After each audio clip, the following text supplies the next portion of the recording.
నమస్తే. Welcome to political bridge. Jammalamadugu BJP MLA Adinarayana Reddy గారు రాష్ట్రంలో కమ్మటి పాలన నడుస్తుందని చెప్పేసి వ్యంగ్యంగా వ్యాఖ్యలు చేశారు. అసలు రాష్ట్రంలో బీజేపీ లేనిది టీడీపీ, జనసేన ఎక్కడి నుంచి వచ్చాయి? రాష్ట్రంలో బీజేపీనే కీలకం. ఇప్పటికైనా ఆ కమ్మటి వాసన పోగొట్టుకొని రాష్ట్రంలో కష్టపడి పనిచేసే వారికి పదవులు ఇవ్వాలి అని చెప్పేసి కొన్ని సూచనలు ఇచ్చారు. నిజంగా ఈయన పార్టీలో కష్టపడే వ్యక్తేనా? నిజంగా టీడీపీకి ఈయన ఏమైనా కష్టపడి పనిచేశారా?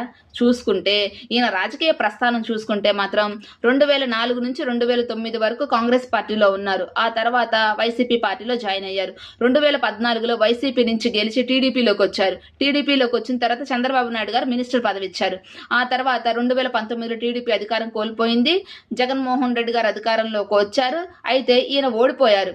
ఓడిపోయిన తర్వాత జగన్మోహన్ రెడ్డి గారికి భయపడో లేదంటే ఆ వివేకానంద కేసు ఈయన మెడకు చుట్టుకుంటుందని ఏ విషయమో తెలియదు కానీ బీజేపీలో జాయిన్ అయ్యారు 2019లో. ఇప్పుడు 2024లో కూడా బీజేపీ నుంచి ఎమ్మెల్యేగా గెలిచారు. మరి టీడీపీకి ఈయన ఎప్పుడు పనిచేశారు? పట్టుమని 5 సంవత్సరాలు కూడా టీడీపీకి కోసం పనిచేయలేదు కదా. ఇప్పుడు ఈయనకి మంత్రి పదవి ఇవ్వలేదని ఈయన బాధ. అసలు బాధ ఏంటంటే మొన్న ఆదినారాయణ రెడ్డి గారి కొడుకు హైదరాబాద్లో డ్రగ్స్ తీసుకుంటూ అరెస్ట్ అయ్యారు.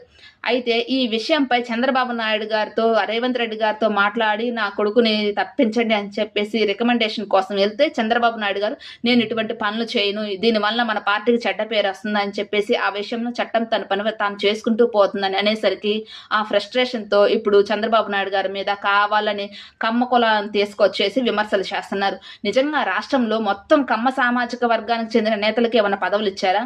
8 మంది బీసీలు ఉన్నారు, 4 కాపులు ఉన్నారు, 3 రెడ్లు ఉన్నారు, 4 కమ్మ సామాజిక చెందిన వర్గానికి చెందిన మంత్రులు ఉన్నారు, ఎస్సీ ఉన్నారు, ఎస్టీ ఉన్నారు, మైనారిటీస్ ఉన్నారు, మరియు వైశ్యాస్ ఉన్నారు. అందరికీ పదవులకి సామాజిక న్యాయం ప్రకారమే చంద్రబాబు నాయుడు గారు పదవులు ఇచ్చారు కదా. మరి ఎందుకు అచ్చం కమ్మవారికే పదవులు ఇచ్చారు, కమ్మటి వాసన వస్తుందని చెప్పేసి ఇప్పుడు ఎందుకు విమర్శలు చేస్తున్నారు? కూటమి ప్రభుత్వంలో బీజేపీ ఒక భాగం. అసలు నిజం చెప్పాలి అంటే రాష్ట్రంలో బీజేపీకి ఓటు బ్యాంక్ ఎక్కడుంది?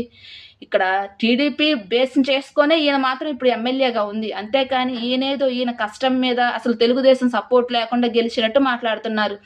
ఇప్పుడు ఈయనకి మంత్రి పదవి ఇవ్వలేదని వాళ్ళ కొడుకుని ఆ డ్రగ్స్ కేసు అరెస్ట్ నుంచి కాపాడలేదని చెప్పేసి ఇప్పుడు చంద్రబాబు నాయుడు గారి మీద కావాలని విమర్శలు చేస్తున్నారు.